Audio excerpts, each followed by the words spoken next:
పత్రాలు సమర్పించనున్న సీఎం మంత్రి ఆనం రామనారాయణ రెడ్డి. శ్రీవారి వార్షిక బ్రహ్మోత్సవాలు అక్టోబర్ 4 నుంచి జరగనుందని ముఖ్యమంత్రి చంద్రబాబు నాయుడు ఆ రోజు రాష్ట్ర ప్రభుత్వం తరపున స్వామివారికి పట్టు వస్త్రాలు సమర్పిస్తారన్నటువంటి వార్తని హైలైట్ చేశారు. ఇకపోతే మహారాష్ట్రలో అధిక బడ్జెట్ రోడ్లకే గుజరాత్ సీఎం భూపేంద్ర పటేల్ ముఖ్యమంత్రి చంద్రబాబు విజనరీ లీడర్ అని ప్రశంస. గుజరాత్లో కొంతకాలంగా 14 రోడ్లను ప్రభుత్వ ప్రైవేట్ భాగస్వామ్య విధానాలు అభివృద్ధి చేశామని, అనేక రహదారులు 4-6 వరుసలుగా విస్తరిస్తున్నామని రాష్ట్ర ముఖ్యమంత్రి భూపేంద్రభాయ్ పటేల్ తెలిపారు. తమ బడ్జెట్లో R&Bకి అత్యధిక నిధులు కేటాయిస్తున్నట్టు పేర్కొన్నారు. PPP విధానంలో రహదారుల అభివృద్ధిపై అధ్యయనం చేసేందుకు గుజరాత్ వెళ్లిన R&B మంత్రి బీసీ జనార్దన్ రెడ్డి బృందం మంగళవారం అహ్మదాబాద్లో ఆ రాష్ట్ర సీఎంతో భేటీ అయింది.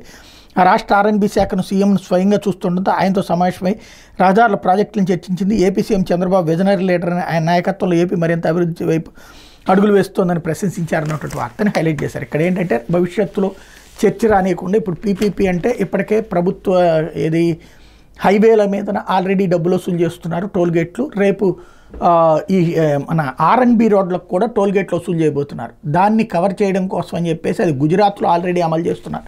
అదే ఇక్కడ అమలు చేయబోతున్నాం అన్నటువంటిది. గుజరాత్లో ఇప్పుడు కాదు, ఎప్పటి నుంచో అమలు చేస్తున్నారు.